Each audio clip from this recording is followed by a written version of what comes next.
You're listening to NT Paranormal After Dark. Nothing normal about it.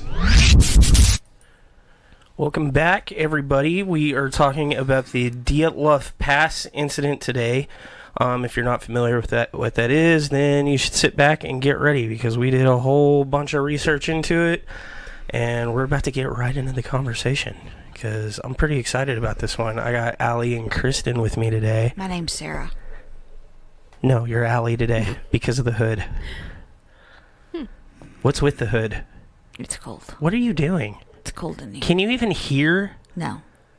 Who are you? What the Get out of my house. Oh my god. Dyatlov Pass, you made me do this episode. Yes. You were super excited about it.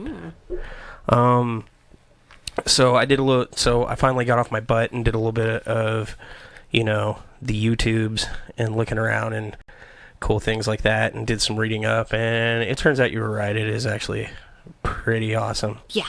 It's like what I think is really cool about it is it's one of the like, I guess it's technically a cold case because they don't. It's 50 years. Yeah, it's 60 years old. 60 years old. It's unsolved, but there's like this huge amount of information about what happened. It's really well documented. Like they have all the pictures that the hikers took through the whole thing, like documenting the whole trip. And it's got like a cult following. Yeah, and it's nuts. And there's like no less than 5 different theories on exactly what happened.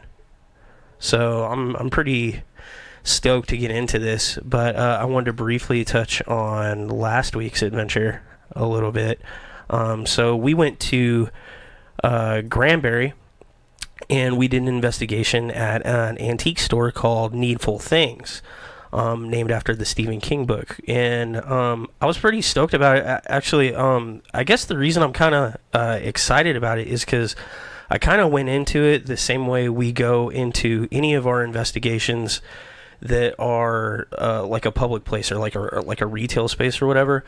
And there's always cool stories and things like associated with it. But when we got there and we started doing things, like not all hell broke loose, but there were definitely things that left us with questions. What are you doing now? Nothing. It was an interesting place. I didn't expect it to be as interesting as it turned out to be. So I don't want to go into too much detail about what happened, but I did get a chance to look over some of the evidence, listen to some of the audio, things like that. And there was one thing that happened on the live stream with the parabolic audio. I did get that isolated so that we could kind of listen to that because a lot of people were super curious about that as it was happening. We tried to play it for the live stream there, but the phone we used to live stream with doesn't have the best audio. So I've got that isolated, and I'll play that here in a minute. And then so what happened before we started? While I'm queuing this up, what happened before the live stream? We had set up, and we were going to break to go get food because we hadn't decided to start the live stream till like 9 or 10 or something. So you and Dad went to go get us food, and I was sitting in that front room in the chair where I was facing the hallway. And I started to hear something walk around the back, like in the back room. And at first I kind of thought, it was a critter or something, but it sounded like it was coming up to the doorway and just not coming around the corner. And I started to get worried it was like an actual person. So that's when I finally called y'all, because I thought that maybe you had left Dad there or he had left you there and one of y'all was jacking with me. But both of y'all answered on the phone, and that's when I figured out that no, that was not a person back there. Well, not one of y'all. So then I got on my phone and proceeded to ignore what was going on because I wasn't going to go check out the scary noise all by myself. When in doubt, ignore it. It's not there. That was my plan. What's exact? Hold on. I'm trying to cue it up here. Okay, that's when you call us. You can see the exact moment that I don't have so I record the audio in the video separately, right? And it takes, there's like this big painstaking effort to get it all synced up. I don't have that yet. I've just kind of like visually gone over one of the cameras, and I found the moment where she heard something, and I got it queued up, and I love the face that she makes. Hold on a second. You messed it up, Brad. Where is it? And what's crazy is I'm not a fan of orbs. None of us are a fan of orbs. And one actually like goes. I just saw it. No, that's not it. There's like a big one, and it like falls like right before the noise happens. I might be in the wrong spot. I'm pretty close to it though. Let's wait for it. Yeah, I'm already shining my flashlight, so I There. That face you're making just cracks me up. You're like, no.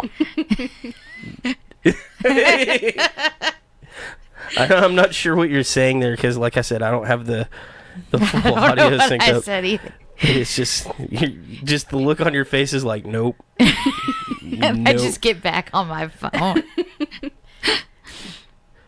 Hold on, okay here.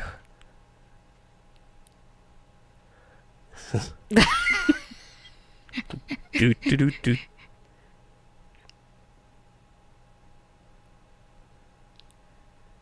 You're talking to yourself.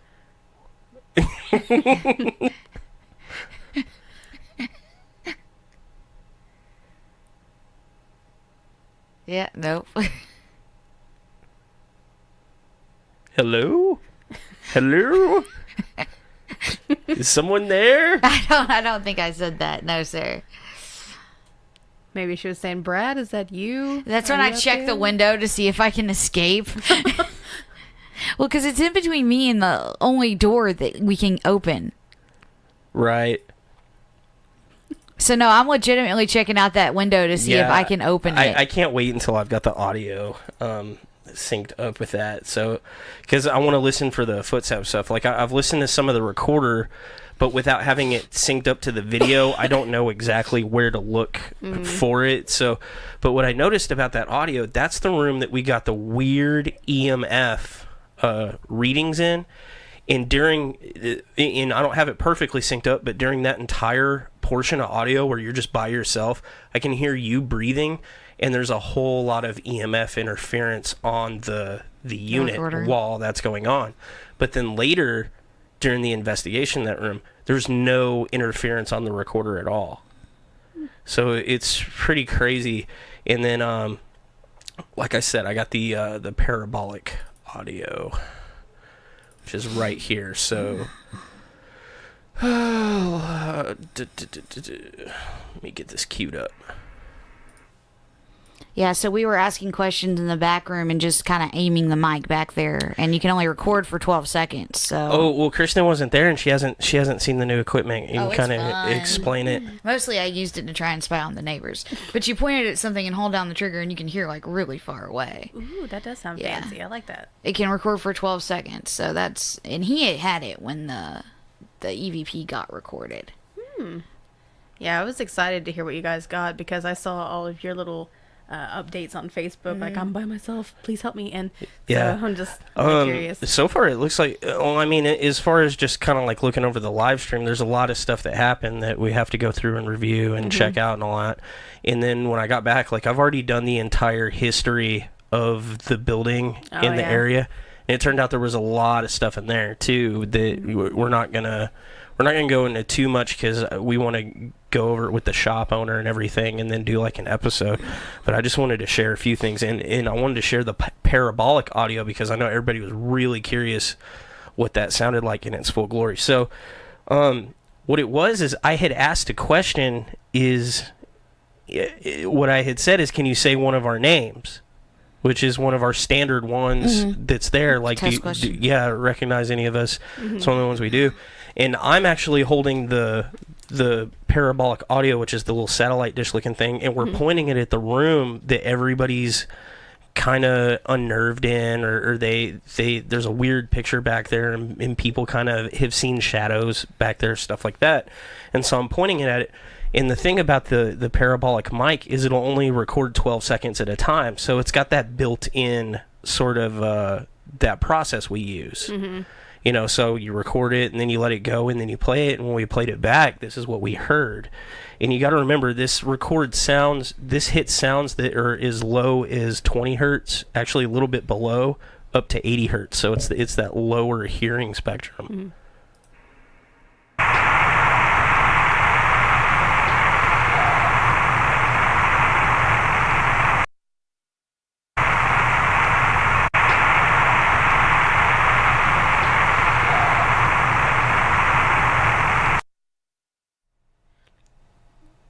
I hear something weird in there, but I don't know if I hear a name. I just kind of hear like a... Yeah. I don't know. I hear a name, but I've listened to it really loud and everything, and it definitely sounds like her name again. Of course. God, Sarah, stop it. I know they clearly want her to be the complete and total star of the show. She's gonna get possessed one day, and it's gonna be awesome. Well, you're gonna record all that. Yeah. Yes. We're gonna have so much evidence of Are possession. you guys watching the comments? Do we got any comments that No. aren't showing up No here? one cares. Okay. No, but I did notice that it says I joined, and I definitely did not join. So. Maybe Aaron's watching at home under your account. Ooh, boy, you better stop. That's what happens when you leave your Facebook logged in? Yeah, your Facebook logged in. People log into your stuff. So, okay, we're gonna talk about Dyatlov Pass. Dyatlov. Stop saying Dyatlov. like that. Dyatlov. Moose and squirrel. Moose and squirrel. Okay, so this happened in Russia, the Dyatlov Pass incident. Okay. In the Ural Mountains. The Dyatlov Pass incident.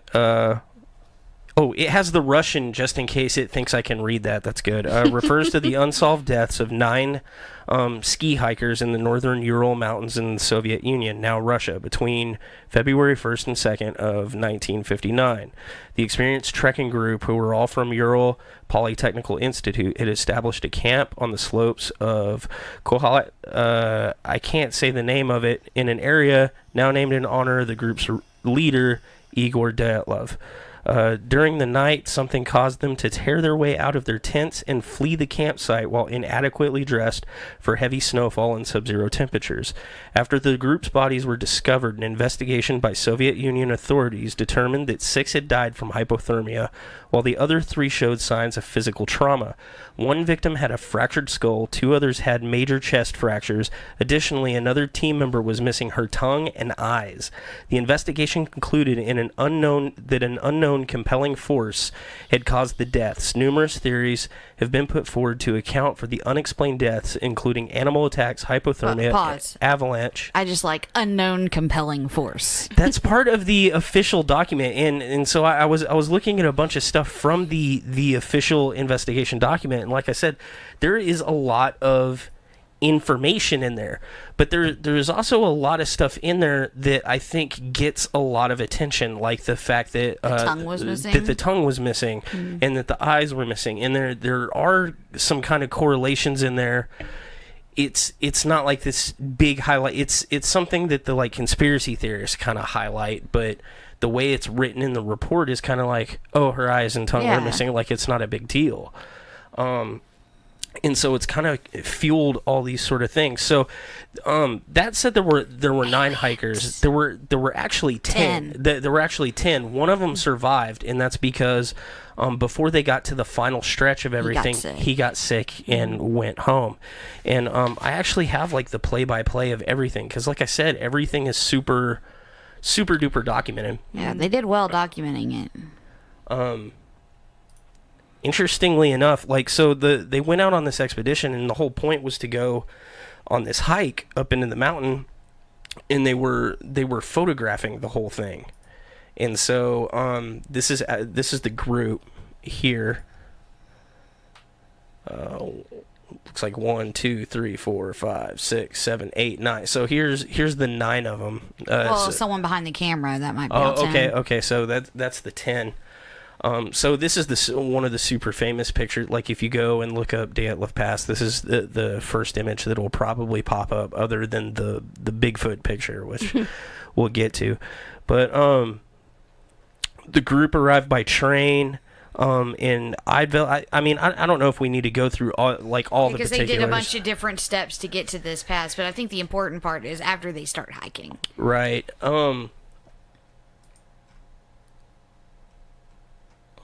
Oh, by the way, guys, there will be some explicit images on this episode, because we have pictures of like the bodies and the crime scenes and stuff like that. So if you got little kids around and you don't want them seeing basically corpses in the mutilated corpses in the investigation photos, you should probably have them go somewhere else.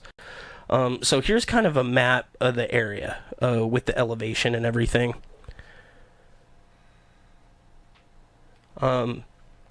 So this red line here, you know, they got off of a train, off a base camp or whatever, and they were hanging out at the base doing their thing before they hiked in. And in the red trail that it shows right here, that's basically where they hiked in, right? And then they actually the trail actually comes out this way, and then they come in this way some, is how the official trail was. But they came in over here, and then they end up setting up camp like not too far from the summit. Yeah. A dead mountain. Right, yeah. Oh yeah, that's what it translates to is dead mountain. And they set up camp, and sometime during the night and they ended up they were missing for like 3 or 4 days. And remember one of them had gone home sick, and so he was expecting him. They were missing for 3 or 4 days, so they go out and they search, and they immediately find 2 bodies by a tree, by an extinguished fire. Or actually, first they find their camp, and it's completely tore apart. Well, they said the stuff in the tent was still set up. Yeah, everything was good. Destroyed the back of the tent. Right, and they determined that these people had cut their way out of the tent, like it from was the inside. like it wasn't ravaged by something outside. They had determined that they cut their way from the inside out, and they got out. And so they figured, oh shit, they're panicked, right? But then there were footprints in the snow. And they were not panicked. They were not panicked. They were very deliberate, slow steps. And so once they got out of the tent, whatever they were panicked about, they weren't panicked anymore. And it shows them going deeper. They follow the footsteps deeper into the woods until the footsteps go away. And then about... they just keep following where the footsteps would have led. And right. They follow the trail. This kind of makeshift campsite. Yeah, they find 2 bodies around a burnt-out campfire under a tree where, about 5 meters up, branches were broken, like somebody had tried to climb the tree. Tried to climb the tree. The 2 bodies that were under the tree around the campfire, naked except for a very thin pajama shirt sort of things and underwear. That's it. That's all they were wearing. And you got to remember, it's like -30. They said it was. Yeah. It's really cold. There's no reason they should be dressed that, and they can't figure that out. I can figure that out. Okay.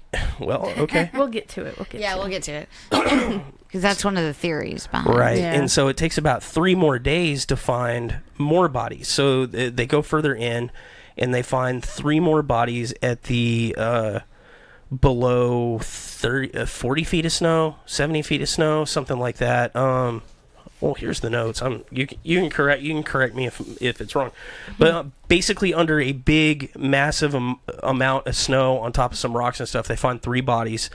One of them has skull fractures, and 2 of them have broken ribs. Take it from there, and they're wearing the other people's missing clothing. Those people were the ones wearing the other people's missing clothing. Okay. And then where did they find and then they found the other bodies further out. Oh wait, right? No, the ones further out were the ones wearing the missing clothing. Right, yeah. These were naked and too. And they were found under 4 meters of snow in a ravine that was 75 meters further into the woods from the pine tree. These 4 were better dressed than the others. Then there were signs that those who had died first had apparently relinquished their clothes to the others. Yeah, they were wearing each other's clothes. And yeah, hysterical hypothermia. We'll get more into what that causes later. Right, in the paradoxical undressing. And then they found the last set of bodies with all the clothes, and what was nuts. And so there were two major bits of strangeness about all this. Yeah. When they tested all the clothes were radioactive. And so that was weird. There was a lot of questions about why were their clothes radioactive. The second thing is one of the women that was found last was completely missing her tongue, and part of her mouth, and she was missing her eyes. And so that's raised a lot of questions. The other part of the story is there were reports the night that around the night and on the night that they went missing, people reported lights in the sky that night, which plays into some of the theories. It took a little while for them to recover the rest of their equipment, but eventually they found some of their clothes, some of their and most of their belongings and stuff were at the tent. But they actually found the camera with a little further away with the bodies, and then they developed all the film, and there were some pretty. It was the last picture that had the lights, the odd lights. Yes, and depending on what website you go to, some of them will say the last picture was the one with the thing in it. Yeah. And I went and I fact checked that because I was like, well, okay, that was conflicting. That is actually one of the pictures that they took, but it was not the last one on the reel. The last one they took was the one, lights. Right. So that's the basic story. Goodness. So things get weird. So the questions we gotta ask ourselves is, what the hell scared them? So, like, some of the theories is that they had stumbled upon like some kind of military testing ground, and so the KGB went out there and slaughtered them. Yeah. One of them was that he had rigged up a heating stove. Oh, you're taking mine. That's the one I think happened. Is he had rigged up a stove inside the tent, and they think that it might have caught fire. Yeah. You skip to the good stuff. You're supposed to save that for last. There's I'm also so sorry. the theories of avalanche, and then avalanche. But they only found one group of people, like one evidence of an avalanche, and that was like really far away. And then there's, of course, aliens and Yeti. Aliens and the Yeti. The Russian killer Yeti. And Stephen hypothesized a new one. Oh yeah. Okay. Radioactive humansies. Radioactive. So what a hookies? humansies. He found out that the Russian government was testing a breeding program. Let me see. I had him send me the information on it. But earlier in that century, they were testing out some breeding programs where they were breeding, humans and chimpanzees. And yeah, so they were radioactive humansies. I asked him to send me the pictures, but I don't know if he did. Okay. And we think they might have been released and bred into the wild, and then a pack of them attacked the. Well, it seems just as logical as Yeti. What's funny is the Yeti thing, as ridiculous as it sounds, carries weight, like so much weight that the Discovery Channel Did the killer Yeti did an entire 2-part documentary I don't on think the it takes Russian a lot for the Discovery Channel killer to make Yeti. a thing. It's that is the most credible source at this point Discovery Channel in all of this. Amelia had a good question, like way up about the live stream. Does EMFs affect our EMFs affected by our live stream? Yeah, I talked about that in my after live stream. Sometimes they do, yes, but we went back and I did a check on that by turning the Wi-Fi and the camera back on, and I ran a private like where the public couldn't see it live stream to see if that affected it, and I put it in all the same positions and everything, and we never got anything. And also when all that was going on with you before we got there, our live stream wasn't going. Anyway, I just thought that. I'm sorry to interrupt. Back to Dyatlov Pass. Yeah. So these are the 10. Well, see, the interesting thing about the radiation is there's a reason behind why these clothes were irradiated, and it wasn't a high enough level that they were around long enough to cause the psychosis, I don't think. Yeah, the radiation would contribute to psychosis if they had high enough exposure for a long enough amount of time. Also might make them feel sick or hot or something like that and make them want to take their clothes off. Another thing that should be noted is these were all very, very experienced hikers. Yeah. They weren't little newcomers. They'd been doing it for years. Yeah, they knew what they were doing. Steven sent me the radioactive humansies. Are they beautiful? But the rads that were on the 3 sets of clothing that they found were like off the charts. Like in the report, it even references how abnormal it is, because it says it either came from an environmental source or a source where they had been irradiated. Like it was a big deal. And so they searched the whole area for radiation signatures, and they couldn't find anything that was actually associated with the area. So it was a big mystery for a little while.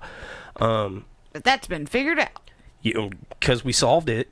I think someone else solved it. Shut up. I solved it. Okay. I solved it by watching 5 documentaries and then comparing all the facts. And then the 6th documentary just said what I was thinking. One or two of them worked at a nuclear test facility, or at a place that built nukes. Right. They worked around radiation. And also the clothes that they found on the bodies were the ones that belonged to whoever worked at that plant. Right, exactly. Actually, is a murder fact. What are you doing? Nothing. Who knows? Nothing smart. Weird stuff. You're breaking the show, Brad. I'm not breaking the show. You're breaking the show. They were all experiencing, and so like the big question, a lot of people think that they were attacked in the middle of the night or something, and that's why they like clawed their way out of the tents, cut their way out.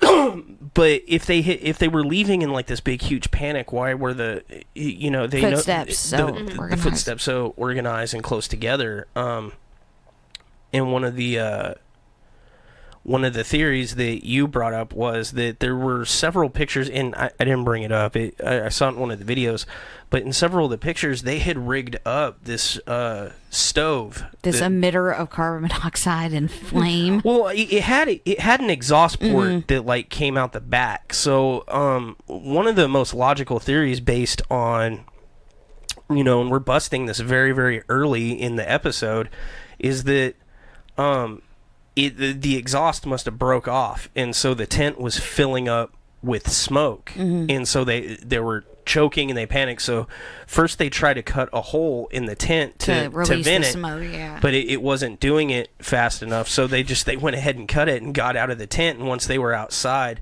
another thing is the 3 of them, their toxicology reports came back that they were drunk, intoxicated.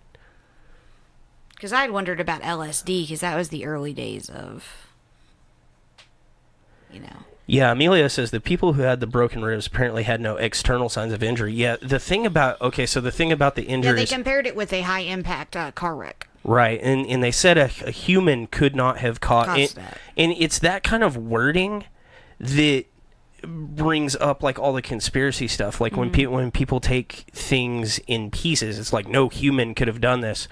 Oh, it's got to be a monster. It's got to be a monster. It sounds like one of them fell out of a tree and the other 2 were involved in an avalanche. And this was done in 59, so right. It's not like their medical knowledge was that big. They didn't know as much as we do now. And it was Soviet Russia. MK Ultra.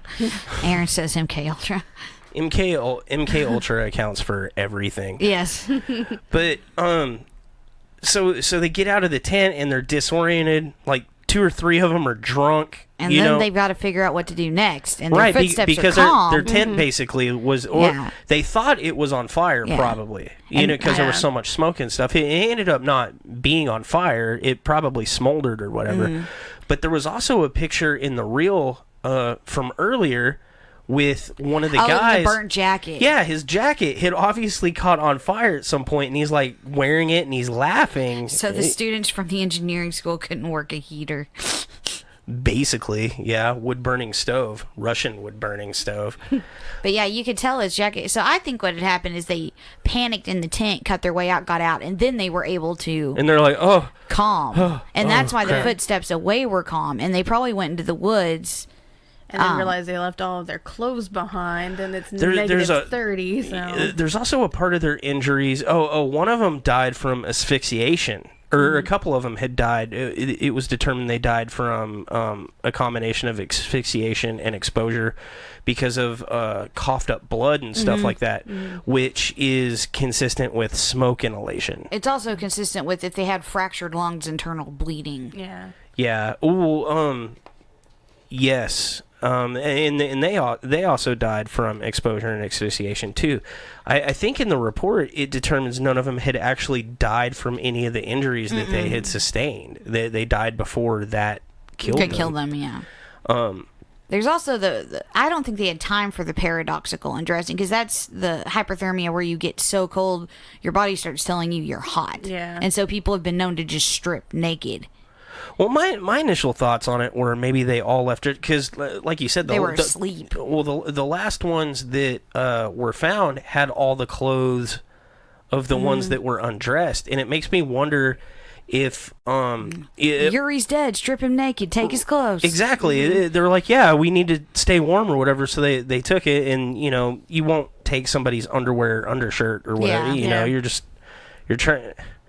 Yeah. There is some level of humanity there still and it's left not when you're going to trying to keep you survive. that much warmer. Right, yeah. So it makes me wonder if the two had, instead, because initially the theory I saw said they went to the tree and then they said, okay, the rest of you go get help or whatever. We're just gonna like stay here, right? And they wandered on, but they just stayed there naked by the fire, or maybe they had made the fire and said, here, somebody needs to go take our clothes. We'll stay by the fire. It'll help keep us warm while you guys go get help. Because I think they thought they were closer to help than they were. Steven says it sounds like they knew too much about and so the KGB sent the secret Humanzi assassins after them. I can go with that. And they actually snapped a picture of one of the Humanzi assassins too. And that's kind of where one of the Bigfoot theories comes from too. Yay. But I guess the rest of them wandered off into the woods, and they just died of exposure as the fire burned out. And I think the rest of them actually did get caught in an avalanche and died in the avalanche. That's when they broke their ribs and all that. And of course the most logical explanation for the missing tongue and missing eyes is scavenger animals. Yeah, that was my thing, is that everybody is reporting this like this all happened at once, but considering they were missing for so many days, that it might have just been one thing after another. Yeah, they were missing for like 3 a domino effect. Yeah, they were missing for 3 days before they even went to look for them. Yeah. And they found the first 2 bodies, and then it was like a month later that they found the next 2, and then 2 months later they found the next. So this might not have just been a one night Yeti attack. This might have been that Yeti might have been snacking for a little while. It might have been he might have snapped into a Russian Slim Jim. Comrade Monkey make it look like accidents. But they also said her tongue and eyes could be missing, not just because of scavenger, but because of she was soaking in water. Yeah, because the snow was melting. Because that's how they found them. Is the snow finally melted. The frost melted and exposed their bodies, and so they were actually really well preserved, except for the fact that they were completely damaged. Moist. Let me see if I can bring up some of the pictures. Oh no, that's from our investigation. Wrong folder, Brad. God, Brad. So, burp, burp, burp, burp, burp, burp. So this is the depth at which they found some of the bodies. So you can see how much over your head. So that's like that's how much snow they were buried under, that being the marker where they found them. And so here's the first 2 bodies that they found basically by the tree. Naked. Yeah, and they actually covered them up a little bit for the picture or whatever. But they were just huddled around this burnt out fire.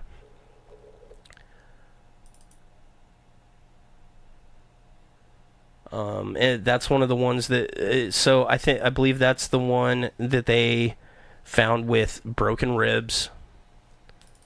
This is another one they found with broken ribs, died of exposure. And that's after they took it away from the site. So it was so frozen, and rigor had set in so hard. Eye and tongue meat are the best parts. Right, but what animal only takes the tongue and the eyes, no soft vital organs, so are the cheeks. Or a trophy from the kill. Cheeks are the most delicious meat. Ooh, moist, but the cheeks texture so is this not as this one's pretty graphic, but this is eyeless girl. Yeah, eyeless and tongue. Well, so if you think about, but what he's saying, okay, that makes sense. What animal just takes that? Well, it's an animal that's dealing with the fact that the body is Frozen. getting solid, or getting even close to frozen, but it's pretty cold. That's meat that's easy to get because it's inset into your body, so it's going to be the softest and warm. So it would be the easiest for like a small scavenger, like an Arctic fox or something like that to. And I've looked at a lot nab. of post-mortem pictures of people that have been left in houses with pets. It's amazing how specific some of the animals are. Like rats will eat your cheeks specifically and like leave That's the the rest. good meat, yeah. Cats will It's a eat your delicacy. cheeks and lips. I and like how I'm dogs just go leaving for this your gut. horrific picture just up here while we're discussing this. Okay, and Where's so the Yeti picture? it's this one. This is one of the pictures. Oh, what the? You know what that looks like to me? It looks like somebody in heavy snow gear. Yeah, it does. It looks like a Yeti to me. I'm No. going Yeti. Look at the arm. It's like a dude in a ski mask. Yeah, it looks like somebody who is wearing all this hiking snow You gear guys in the have been cold. drinking the Logic Kool-Aid. I want you to just follow me on this he's like, hey little guys, adventure I'm gonna real go quick. put on all this black. Take a Yeti picture of me. Look, I'm a Yeti. Yeti.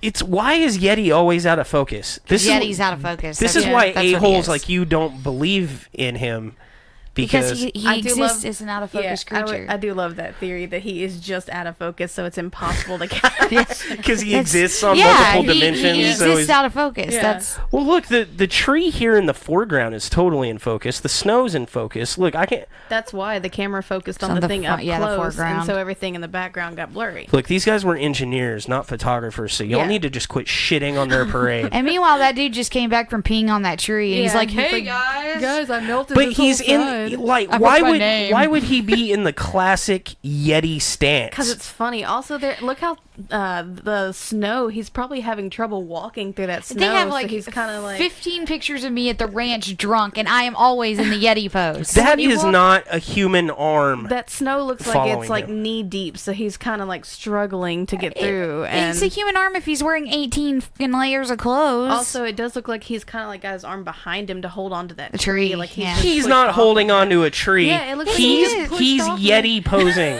Yeti posing. Why That's would he gotta- be pushing off? He's that's in gotta like be a- 15 feet of snow. Exactly. He's trying to like get his footing and walk through it's it. not a Yeti, Brad. Unbelievers. Shun. I wish I was a Yeti believer. It sounds like fun. Shun but the non-believers. Shun the non-believer. Shun. Shun.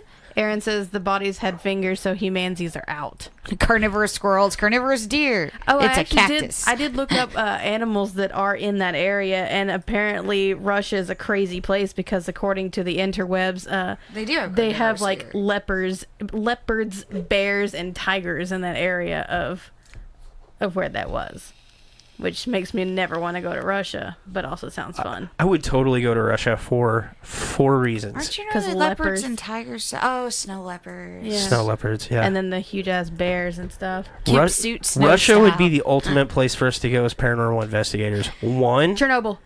80% of it's fucking Yeah, radioactive. Chernobyl. I want to go to Chernobyl. You should scroll down because I like all the ideas on what it is. It's a cactus. It's a cactus. It's a cactus. It's a gimp suit snow style. Snow style gimp suit. It's a Yeti. Why Yeti, am I the Yeti. only person in our paranormal group that thinks paranormal things could happen? idiot in this room? Aw. I think it's a guy in a snowsuit too. Yeah.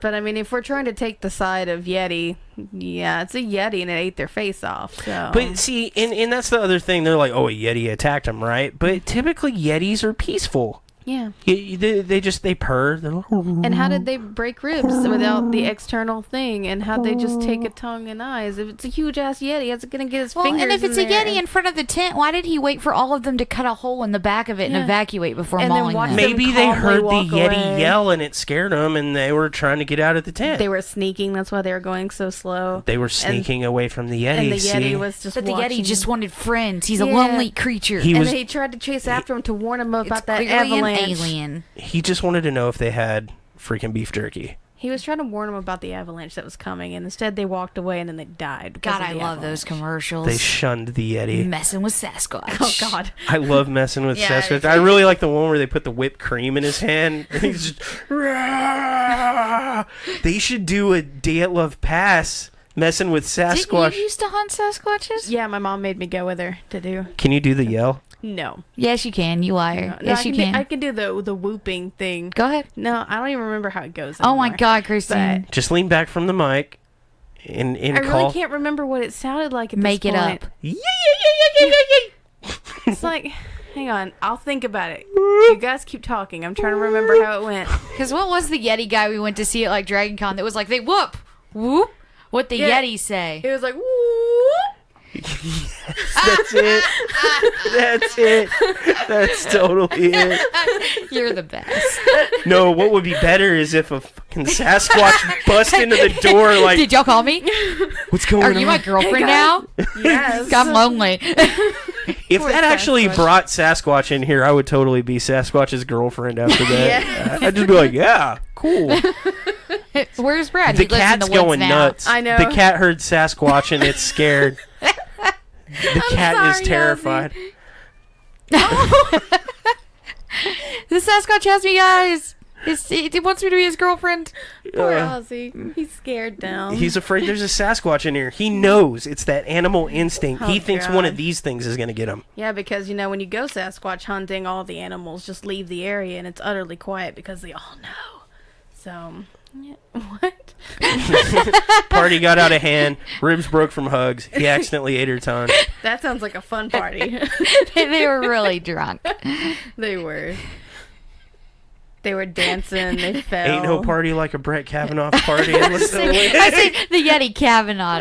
Oh, no. God. Well, that's what I said when I was on the ghost hunt. I was like, well, I'm just going to go check out the noise. What if it was a real person and I got Kavanaugh? Yeah, I've seen that people have been using Kavanaugh as a verb now, so that's great. Okay, steer away from the political crap. I'm Oh, sorry. it's funny. I did don't that. care what side you're I on. did it. I did it. That was me. Sorry. Good job. Damn it, Brad. Sasquatch wouldn't approve. Also, maybe Sasquatch broke her from hugs. Maybe he caught up to him, he hugged her, and the ribs broke. Yeah, maybe. Yeah. But typically when Sasquatch is reported as they're peaceful. They're just chilling, and someone's they're trying chilling. to snap pictures of them. But so I watched the Discovery documentary last night. Killer Yeti. Killer Yeti, and they brought up the thing is in that area there are a bunch of Yeti sightings. yeah, and prior to this incident. There were a bunch of sightings, and so what they did is they sorted them into two categories, like just regular sightings where nothing bad happened, and sightings where they were confrontational. Violent. Yeah, in those sightings they found one of them was there was like a they were out hunting, and they Today on Super Nanny, unruly Yetis. you guys suck. Yeah. They got the Yeti drunk, obviously. I just want it to be Yeti. They're like, come share. I'm not sure if they had enough booze left over for an entire Yeti, because those things are supposed to be enormous. But if it's never had alcohol before. Yeah, true. Its tolerance would be really Oh low. yeah, I didn't know any better. Yeah. He That's took just true. a sip of it and he was wasted. But I bet Yetis Peer have pressure. a tolerance to magic mushrooms because they accidentally eat those all the time. And I bet they're real susceptible to peer pressure. Probably. I mean, they're, kind of socially So anxious. another interesting theory is that there was missile testing going on. Missile testing and aliens are the other two big ones.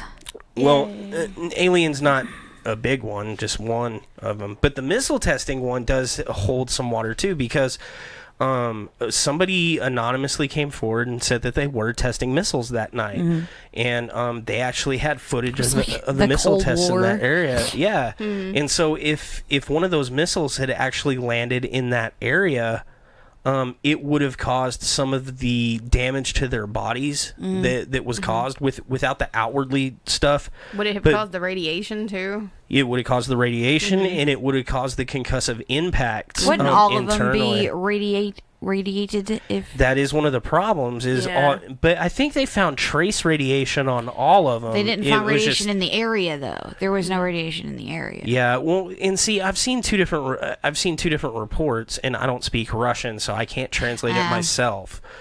But one report said that the whole area had radiation, and then another one I saw said that just their clothes were irradiated, not the whole area.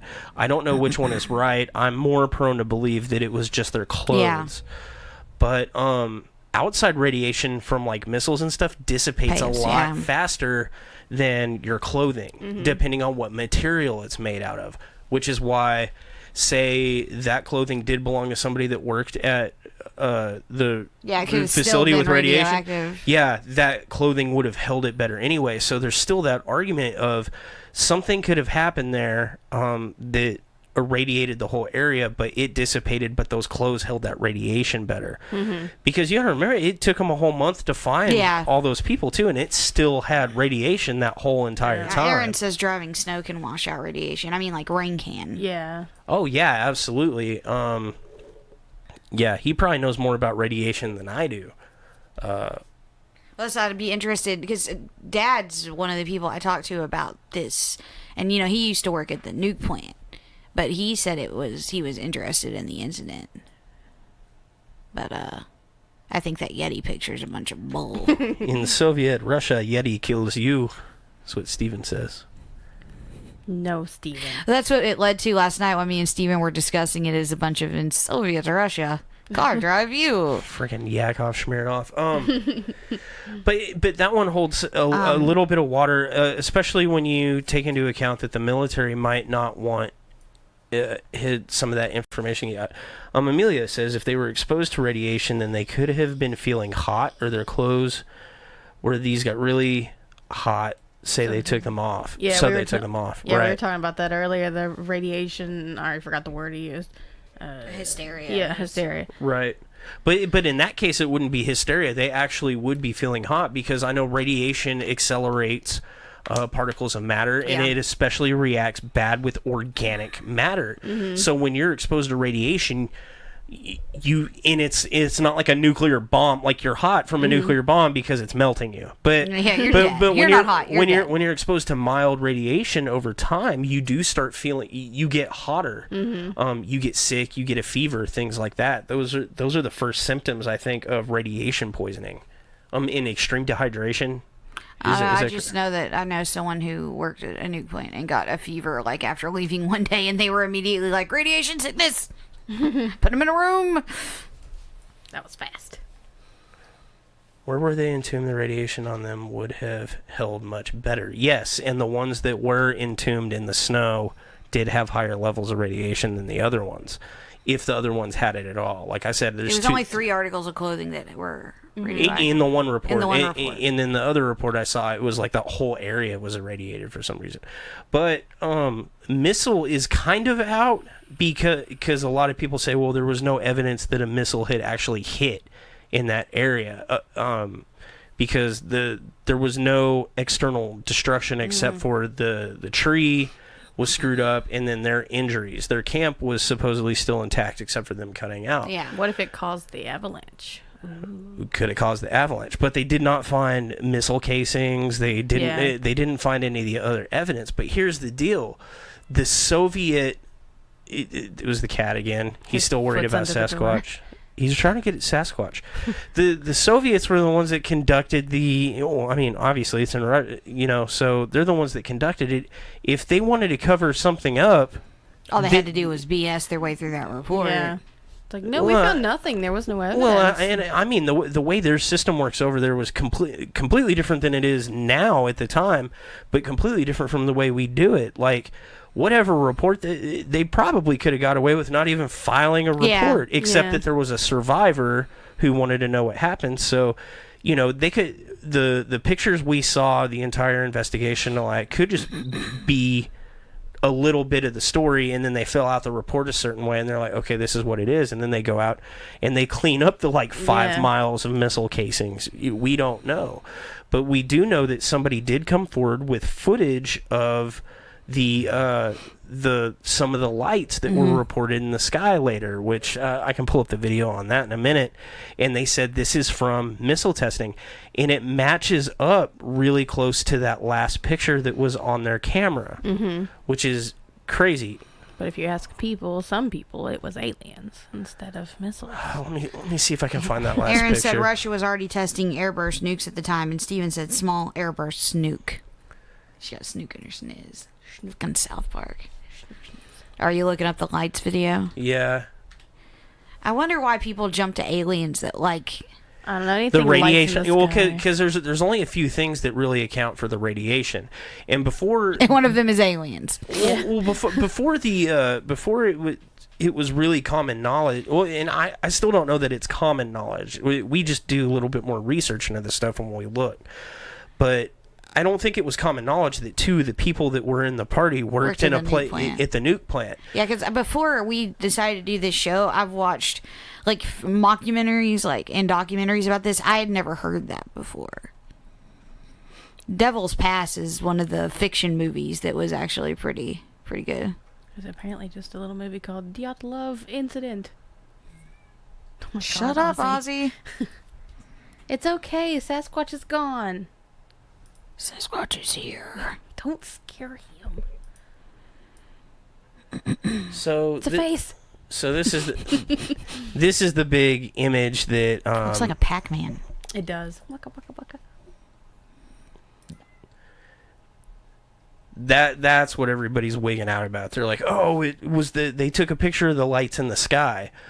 But the thing is this picture on its own could be anything. Yeah. It could be a picture of somebody with a flashlight. It could be a picture of They were testing missiles. I mean, the fire with a torch. It could be a picture of the night sky and there's a light in it, because you've got this big sort of halo here, and then it looks like the second part that broke off. And that could be they could be taking a photograph of a two-stage missile. Yeah, that's the one I heard. Right, and that's the big one. And if they were doing that, and it was supposed to be top secret, and anybody had figured out that they were out there, the KGB would have eliminated those. That's what's crazy about it. It's okay. So maybe this incident does have a totally logical explanation, but if you actually break it down and you say, okay, let's say there really was a missile test, a top secret missile test going on over there, and they saw it, and the military knew about, and saw them during the testing or whatever. Here's the deal. Those people would be eliminated back then, because it was the Cold War, and it was the Soviet Union at the time. The KGB absolutely would have went and just, I don't know that they would have done it as sloppy as this is. Like, I don't think you would have ever found those people ever again. But to me, that's a more logical explanation than Yeti or aliens. Yeah. Yeah, I put that definitely as a close second. I think first is domino effect. Just a bunch of bad crap happened and kept happening. Yeah, stuff just went south. Second, KGB. Yeah. Now, the radiation thing, I didn't think about it before, but one of them went back because he was feeling ill. What if they picked up the radiation before they got to that summit? And it made him feel sick enough to leave. Yeah, did it ever say why, like what he got sick of and why he actually I never left? saw anything on that. He just I thought he had said a stomach bug. Yeah, he either had a stomach bug or fever or something like that. Like, it wasn't real specific. Yeah. And he'd been feeling bad, then decided he felt too bad to make this trek. Yeah. Right. And I would think they've got pictures of him leaving and everything, and he was in a good mood, so he must have felt really bad to decide, I'm not gonna go do that, because they were like using their life savings to go do this trip or whatever. Yeah. As a group, but they had done a lot of train travel around to get to that area. They had hiked by train. They traveled by horse and freaking buggy, by sled. They went on it was like planes, trains, and automobiles up into this pass. Right. And so, realistically, they could have actually come into contact with radiation poisoning earlier in the trip, just not necessarily on that pass. Because he got sick, and then they found radiation on some of the bodies there, so that might contribute to what was going on. He'd also, in one of the documentaries I was watching, they took him out there to identify the stuff from the campsite. And he said he found stuff at that campsite that didn't belong to any of the people. Yeah, he said it was a military cloth. Yeah, that's right. And and he had found some other stuff that he said they didn't hike up there with. But then again, they didn't find any evidence of intruder, basically. Well, they wouldn't, because if it was part of their military, would they really put that as part of their report? Yeah, no, I just thought it was interesting that he had come out and said, hey, they had stuff that did not belong to them. Yeah, that's not necessarily my belief that that's actually what happened, that the military went in and just eliminated those people, but I do think it is a strong part. Like, I think it does hold weight in when you bring certain aspects into light. Like, I don't think the evidence necessarily shows that. But the thing is if that's what had happened, there wouldn't really be any evidence of that anyway, or at least not documented. Yeah. They wouldn't. Like, if you went and murdered somebody and then you were running the investigation afterwards and you found evidence that pointed to you, you probably wouldn't write that down in the file. But I was going to try to find the... oh, God, I thought I killed the live stream there for a minute. The reason why guys like me think it might be aliens is because there's theory that UFOs give off radiation. And that is true. There is a theory that UFOs give off radiation. My question, if it was UFOs, is, okay, so did they see if the UFOs and then run out of the tent? And then why did they walk calmly? And why did the UFOs drop them in 3 different locations? And why did they just drop some of them out of the spaceship and put some of them down nicely? Why were some of them radiated but some of them not? And to me, well, I mean, I don't think UFOs visited us, but if they did, I'm just not sure what would have been their freaking logic. I just definitely don't think it'd be them in this case, for sure. Like, I'm not a big proponent of UFOs. And like, why would they cut one chick's tongue and eyes out and then leave all the rest? I don't know. Like, I don't. What rhyme and reason did they like? And that would be my question for people that think it was UFOs. Right. What were they and we're doing? taking it on a case-by-case basis. On this particular case, I don't think there's enough evidence for... The only evidence for UFOs is, 1, radiation, and B, people had reported lights in the skies over those 2 nights. But the thing is we were in the space race, so we had... They were doing a lot of testing in orbit, stuff like that. They were testing ballistic missiles at the time. There were a lot of things that could attribute for seeing legitimate unidentified If it was aliens, objects. though, I really want to know their rhyme and reason on how those bodies got found. Well, then you're splitting hairs, because then you got to go to every single UFO abduction case and go, well, what's the reason for them abducting Travis Walton? Yeah. Who wants Travis Walton? I know. I went to go see him live, and it was really just depressing. Travis Walton doesn't want to be Travis Walton. Why would aliens abduct him? Yeah, I was like so into his story that he was going to be at Dragon Con one year, and I sat in a hall and waited in line forever to go see him. And then it was just depressing. So slow.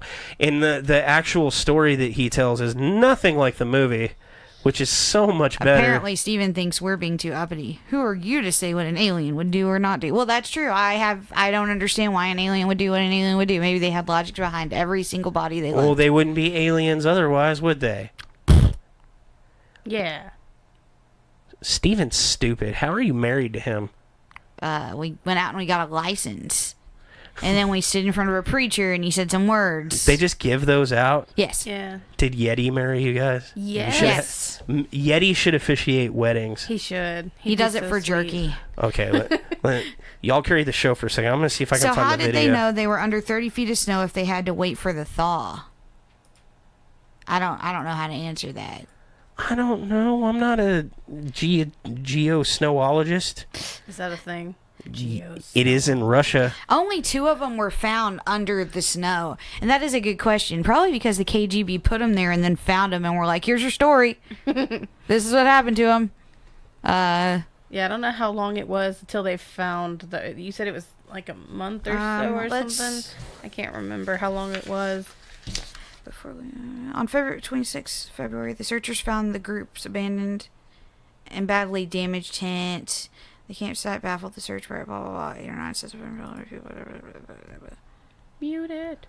No, the audience can't hear it. It took more than 2 months, and they finally found on the 4th of May under 2 meters of snow in a ravine. So, yeah, 2 months for the last 2. Under 2 meters of snow still?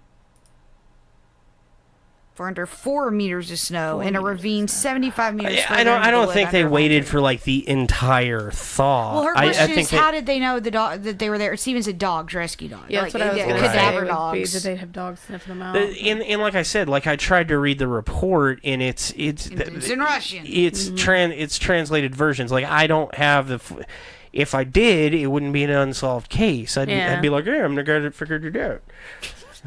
I like how you think you could figure it out. Meanwhile, thousands of Russians have tried, and you're like, I'm going to be the dude. Okay, let's. Brad is the dude. I am the dude. Shut up. No one likes you. The whole cult following couldn't figure this out, but I did. Wonder what awaits us on this hike. Will anything new happen? Over the next few days, the A thing on foot of a mountain known to the indigenous man I don't love flippered diets. meters from the Okay, so Love. It's not look, full look, love. look. This talks. one of the hikers named Yuri Shut Yuden up. had begun to feel quite ill and eventually decided to head back while the remaining group of 9 continued as planned. These photos were taken just before they parted ways, and it would be the They look last so time happy he saw his with their friends tongues alive. intact. The group resumed their expedition across the snow-covered outback and documented everything of note using diaries as well as multiple cameras. Recovered photos and journal entries suggest that the trek progressed as one would expect, with no unforeseen complications. Yeah, in the Just background. lots of snow, bitter cold, and an increasingly arduous landscape. On February the 1st, they reached the foot of a mountain known to the indigenous Mansi population as Dead Mountain. They spend the better part of the day progressing up the slope and eventually decide to set up camp only a few hundred meters from the Let's peak. go hike on a dead mountain path. Dun dun.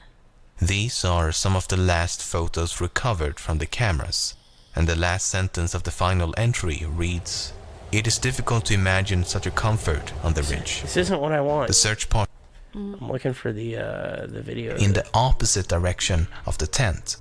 3 of them had sustained lethal injuries. 1 had a fractured skull, and 2 had fractured multiple ribs and suffered massive internal bleeding. The medical examiner believed the injuries had been sustained from a fall and compared it to a car crash. The injuries had been sustained while they were all alive and could not have been inflicted by another person. 2 had also been found with gaping eye sockets, and 1 of the women had a missing tongue. The last of the 4 had a broken nose and a deformed neck, but died of hypothermia. The most mysterious of all, 3 articles of clothing were later found to be abnormally radioactive. On May the 28th, the criminal case was discontinued with a cryptic and incredibly vague conclusion. The lead investigator writes in the final report, "The cause of death was an unknown compelling force which the hikers were unable to overcome." Not exactly the most satisfying answer and barely a conclusion at all. So, just in case the Galactic Empire had nothing to do with the death of the hikers, is it possible to explain some of the more enigmatic details in a less vague yet credible fashion? Let's give it a shot. The fact that Dubini He's just gonna repeat all the awesome things that we came up with. I thought he had. Oh, Steven, now Cadaver Dogs didn't come about till 1974. What's your logic now, Steven? Yeah, Steven. I think they found evidence of the avalanche and dug where it had basically landed and found the bodies. I think is how that came about. That might be however the they UFO came during the down. night They of have to like stick a stick in the snow or something and then hit something. This makes me sad. This isn't the video I saw where the person had come forward with the. It's a lost cause. It is. God dang it. There are 3 new comments. There was a video that surfaced of somebody that was filming that night of a 2-stage rocket test.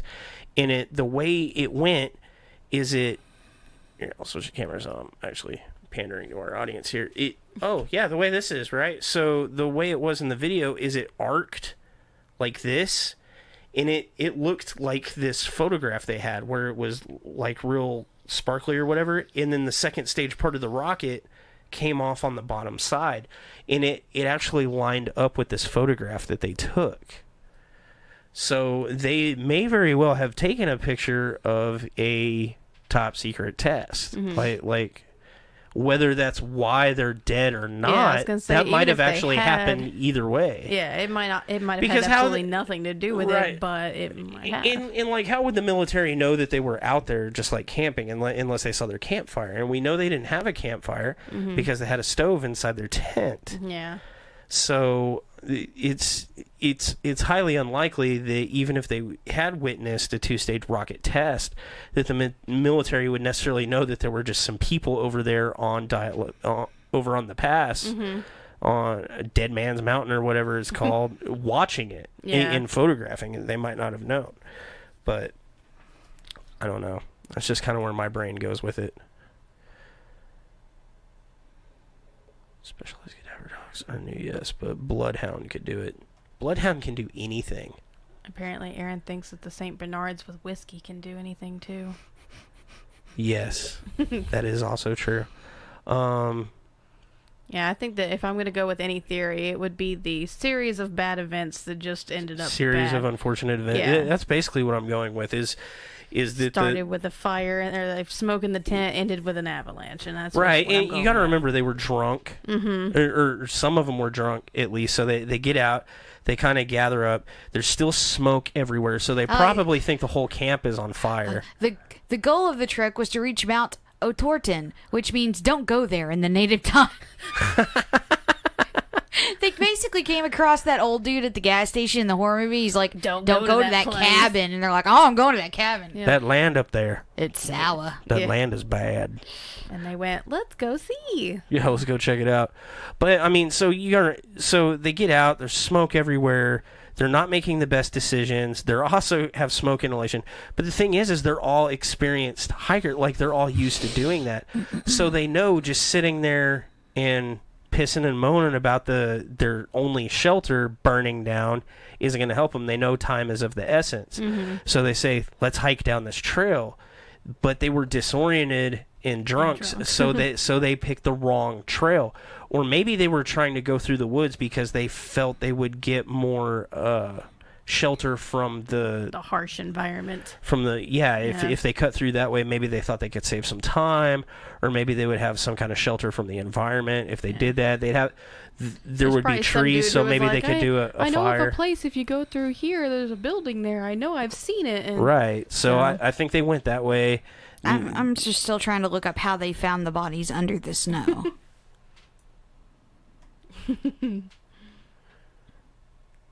Sorry, I'm actually pretty.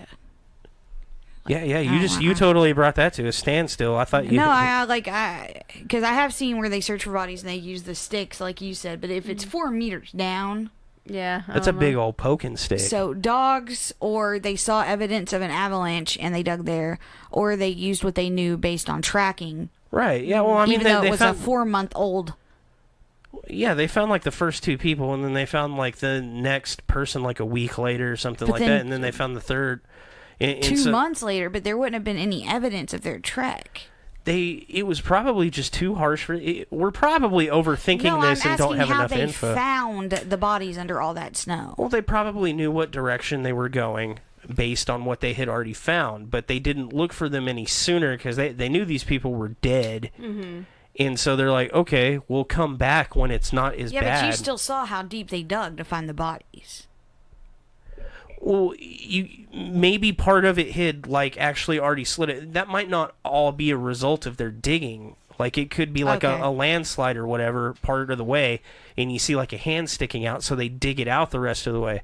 And so that back part they're using as the comparison is the undisturbed portion of it. Yeah, just to show you how deep down it is. Right. Or they might have dug further back just for reference. Yeah. Apparently, Ancient Aliens has talked about Dyatlov Pass. I so need to watch that episode. Because I wonder if, like, the avalanche did it, and then maybe there was a mini avalanche during those 2 periods of time before they found the third set of bodies, so the snow shifted again, and then maybe that's when they found them. Yeah, Julie, that's a paradoxical undressing. Yeah. Yeah, and for what, I don't know why they were climbing the tree other than to see, visualize. Maybe to visualize. Or there was a critter down there they were trying to get away from. Yeah, it might have been another Yeti. in the series of events. They might have seen like or a they were wolf. trying to gather like some branches to make that fire below, possible, and there wasn't anything laying around, so they actually climbed up to go. Yeah, because with the snow and everything would be kind of wet down on the ground, so you'd have to kind of go up to find something even remotely dry. Right. So that could be it, but maybe whoever climbed up there fell. They were drunk. and got hurt. Yeah, I do just think it was a series of... They were screwed as soon as they left that tent. Yeah. I think the guy that pretended to get sick and went back to town set them up. No, that one wasn't. Was it Yuri too? Yeah, There was like 3 Yuris. His name was Yuri Yudin. Yuri Yudin. He's Yuri the one, Yudin. Yeah. He knows everything. You know, he died in 2013. Like, that wow. wasn't long ago. I wish I had known about this, like, Before. sooner. So I'd be like, I'm calling up that old man. What did you do to those people? Well, I hated them all, so I sent them on think that he path. poisoned them all. I think he put radiation pellets in all their food. And then he was like, I don't feel so good. Bye. He probably impregnated one of them with one of those half Yeti babies. No, they're humanities. They're half chimpanzee. He knew something. They're radiated humanities. Too bad Burt Reynolds was too young to save them. Yeah. Well, why would Burt Reynolds say that? I don't know. Deliverance. Oh my God. Oh. Jesus. I forgot who was in that movie. It's been a while. too. Ding, ding, ding, I wonder if it's a dry cold like in Alaska. Maybe. Does Like that make that- a difference? Is that like humidity? Like it's a dry heat? Well, there's like slushy snow, and then there's that dry packed snow that's. That just sounds like somebody babbling about things to me. I don't know That who was would. Catherine. Oh, okay. You would have Greenwood, no experienced outdoorsman would use that over some damp dead. Oh yeah, we wood. should also mention Catherine is our new social media manager. Yeah. Yes. Yes. She's going to do social media stuff for us. Cool. Cool. Yeah, I'm super excited about that. Yay! Take some of the pressure off Brad Yeah. before he explodes. Mainly, it's going to be her job to get us more viewers and likes and to help Good generate luck. content. Pay them off. Give them each $5 for every like. That works. Yeah. Oh, Allie. Yeah, he's dead now, Allie. Who is? Yuri Yudin. You're Yuden. Or Burt Reynolds. Oh, no, Burt Reynolds is. Yeah, he's dead. Oh. Yeah, Burt Reynolds just recently died. I don't pay Him and his attention. mustache. Yeah. Oh, He took his mustache to the grave. poor mustache. We should hold a funeral for Burt Reynolds' mustache. Yeah, I noticed when I was in Virginia, it was like 0 degrees, but I was more comfortable in 0 degrees in Virginia than I was when it's like 30 degrees here. Yeah, and like what she said, you can walk in. That is true. Like you see, like the skiers over in like Sweden and Switzerland, stuff like that, and they're like not wearing a shirt. What's And the they're just cold like, in Texas seems to be like when I was here, it's the humidity too. It just freezes you. Right. But when I was in Virginia, it was a lot less humid, so it was a lot more comfortable. Yeah, it was just even the difference between here in Texas and when I was in Arkansas. It was way less humid there. So even when it was snowing, it didn't feel as cold as it does here. It also didn't feel nearly as hot. Welcome to hell. You can never leave. Welcome to I thought that was Hotel California. Yes, that's what I was about to start singing. Pretty I'm sure glad that's you what stopped me. Texas is.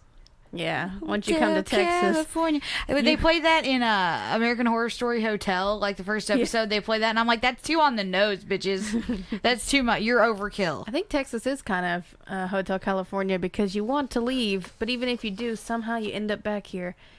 And it's just Ali says it was like that in Colorado too, in the mountains. Yeah. I've never been to Colorado. Yeah, so there are. So like I looked up. So I found 2 reports, and there were discrepancies in it, and apparently that has been talked about at length too. Keith McCloskey, who has researched the incident for many years, has appeared on several TV documentaries on the subject. He's actually been to Dyatlov Pass in 2015 with Yuri Yudin. and the whole in the foundation or whatever. So there were wide discrepancies in the distances quoted between the 2 possible locations of the snow shelter where Dominion, Kolotka, a whole bunch of Russian people were found. One location was approximately 80 to 100 meters from the pine tree where the body of the 2 were found, and the other suggested location was so close to the tree that anyone in the snow shelter could have spoken to those at the tree without raising their voices to be heard. The second location also has a rock in the stream where Domenico's body was found, and is more likely the location of the 2. However, the second suggested location of the 2 has a topography that is closer to the photos taken at the time of the search in 1959. So since the initial investigation, there is a discrepancy on where those bodies were actually found. One is actually like within shouting distance of that tree, And then the place where he thinks that they were likely found was actually further away, like what we're talking about. The location of the tent near the ridge was found to be too close to the spur of the ridge for any significant buildup of snow to cause an avalanche. Furthermore, the prevailing wind blowing over the ridge had the effect of blowing snow away from the edge of the ridge on the side where the tent was. This further reduced any buildup of snow to cause an avalanche. This aspect of the lack of snow on the top, near the top of the ridge, was pointed out by Sergei Sorgin in 2010. So that kind of rules out that the reason they left the tent was because of an avalanche. Yeah, I think the stove thing is what caused them to leave originally. We have Lincoln's boss, Ivikin Okishev, deputy head of investigation department of blah, blah, blah, blah, blah, blah, was still alive in 2015 and had given an interview to former prosecutor Lenyo. Oh my God, there's so much Russian in here. It's another trip to the fest. Okay, never mind. There's nothing really good in there. So what are you doing here? Local tribesmen were known to be peaceful, and there was no track evidence of anyone approaching the tent. So I guess people thought that there was a local tribe of basically aboriginals or natives that they Aboriginals in Russia to the area, natives to the area. Oh my God. Area natives that they thought might have attacked the camp, but there was no evidence of hand-to-hand combat. The natives were known to be peaceful. There was also no evidence of animal tracks around any of the... So no Yetis. Sorry. I didn't say the Yeti killed him. I just said they saw the Yeti, so the government maybe the Yeti came and could got... cover his own tracks. Yeah, maybe just more snow covered all the tracks. Who knows? Who's talking about polar bear swimming? Oh, yeah. Russians also go polar bear swimming. Why can't those damn Ruskies have normal names? God, Aaron. That's got it. Okay, so Allie's posting under us. That's what that is. I told you that. Okay, well, screw you. I wasn't listening. It's your fault that he doesn't listen, Wild Sarah. Cossacks. High winds. Aaron keeps saying. Okay, so these are some of the refuted things. High winds blew one member away, and the others attempted to rescue the person. A large, experienced group would not have behaved like that, and the wind strong enough to blow away people with such force would have also blown away the tent. I agree with that. An argument possibly related to a romantic encounter. Okay, so I guess these are reasons they left the tent, maybe. An argument possibly related to a romantic encounter that left some of them only partially clothed led to a violent dispute. About this, Etskar states that it's highly implausible. By all indications, the group was largely harmonious, and sexual tension was confined to the platonic flirtation and crushes. There were no drugs present, and only the alcohol was the only alcohol was a small flask of medicinal alcohol found intact at the scene. The group had even sworn off cigarettes for the expedition. Furthermore, a fight could not have left the massive injuries that the bodies had suffered.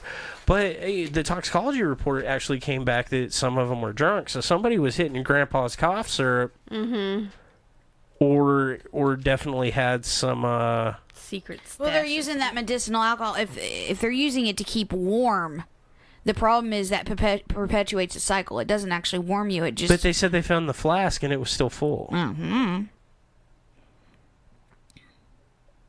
don't know. A series of unfortunate events. Somehow they were drunk off of booze, but also had none of the booze. Maybe they left to take a piss. I don't think they would have done that all at once. Yeah. Or. Mature group pissing. Go. I think it's the stove thing. The Russian lemon party. Gross. Stove thing. Yeah, I'm going with the stove. I think that's the most likely thing and the most logical, and that's usually the answer to these sorts of scenarios. But Yeti was definitely watching them the whole time. He was like, I should help, but I'm so scared to approach them. Alex says hypothermia makes you get naked sometimes before death. Yeah, we were talking about for the 37th time. Paradoxical undressing. Allie. So special. Just special as the rest of us. Because the first time you were telling me, I was like, oh, paradox. Hey, I know a word. And you were like, yeah, I know, yeah. Yeah, because Rat was super excited. He was like, I learned paradoxical undressing. I was like, that thing when you get hypothermia and you get naked. He was like, oh. Yeah. Everyone already knows that. Everyone thinks that that's like some revelation because and you know why? And I guarantee every single person in this feed knows what paradoxical undressing is because they watched 1,000 Ways to Die and they saw the episode where the dude got locked in the freezer and they explained paradoxical undressing. I've never seen that. I've never seen it either. Yeti and aliens were in on it together. I like that one. I think the Yeti and the aliens are in on it together. I think the Yeti is an alien. Oh, and the KGB. They were all in on it. Alien Yeti, KGB, humanity. Yes. Yes. Okay. Yes. So Al McCormick said Everclear is rubbing alcohol. That's medicinal. shh. Okay. So I can pick on you if I want, Allie. Yeah. Mary F. Kill. Between Yeti, Alien, and KGB. I'm going to marry the Yeti because he's Is that what we're going adorable. with? Yeah, she called it, I guess. So that's what we're going with. It's Well, Yeti. what KGB person? Like the whole KGB? Yeah, just The as a entire whole. KGB. Just the entire everything they stand for, who they are as people. It's just one entity now. I'm gonna marry the Yeti because he seems sweet and compassionate. But he's also a voyeur. Are they humanoid fine. aliens? Yes. They're not lizard aliens? Well, these are the kind of aliens that take your eyes and tongue, apparently. Yeah. And they mutilate cows. But I don't want the So whole it- KGB. So it's South Park aliens, the ones that mutilate the cows and all. Yeah. So I'm gonna say marry Sasquatch. I'm going to kill the KGB and I'm gonna fuck the aliens. That's my answer. Cause you get a quick fuck and then you run. It's just how the aliens are gonna. Yeah, I have guess to I'm do. gonna have to go with the same because I don't want to have the whole KGB. Yeah, and the Yeti's just so sweet, so you Yeah. have to. I live in the wilderness It's gonna with be them. really hard to kill the KGB though. I was torn between the aliens and Well, marry I'm- the aliens and the Yeti because then I get to go to space. Yeah, I'm deathly afraid of aliens coming in the night, so I'm gonna have to kill them. I'm gonna marry the KGB because they can financially support me. They all have jobs. I love how that's always our logic behind marriage. When it was lizard aliens, we were like, we're going to marry them because they're politically sound and they've got good insurance plans. Well, that and if I make any kind of mistakes or I need somebody taken care of, something like that, Cover that shit up I've and got just- that in, right? Yeah. Yeah, you we're- got it but, in. But we're locked in marriage, so it's not dependent on who I'm banging. And I'm just gonna bang Sasquatch because he seems really sensitive. He also is very giving. I think he'd be giving. And he And seems Brad would be very receiving. he seems like he would cuddle afterwards. Yeah, he does. That's why I say marry He him. seems 'cause- like he'd smell like a dog. Yeah, well, he's in the snow, so. Oh, yeah, he might he's- smell better. He's not quite the swamp Sasquatch where I just he like can't used to. even sleep on my bed if Anubis is laid next to my pillow because so dogs hot. stink so Oh, bad. yeah. So, I think So- he just smell like snow. So that's our show. We completely busted Dyatlov Pass. It's not okay. it's not a Yeti. It's Might have been a Yeti. it's not a it was Yeti. definitely Yetis. But it might have been a Multiple Yetis. Why are y'all flipping on me It now? was Yetis. Y'all are 7 Yetis. screwing me. This No, is, we're not. We're screwing the Yeti. No, the aliens. This is crap. This is total crap. We're marrying the Yeti. I forgot. Can we have group marriage with the Yeti? Can I change back to Yeti? No. No. Ah, I hate y'all. It's not our fault. You're wrong.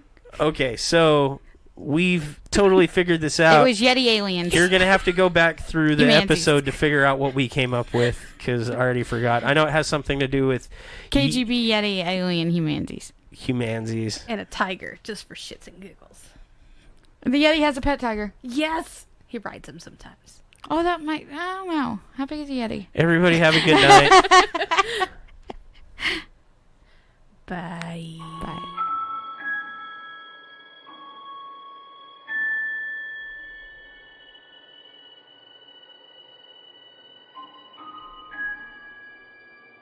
Thanks everyone for tuning in today. We hope you enjoyed the episode. If you did and you would like to know more about NT Paranormal and our research, please visit us at www.ntparanormal.com or our Facebook page at facebook.com/ntparanormal. You can also check out our book, After Dark Paranormal Investigations, True Cases of the NT Paranormal Team on Amazon.com, or find our articles in Paranormal Hauntings Magazine.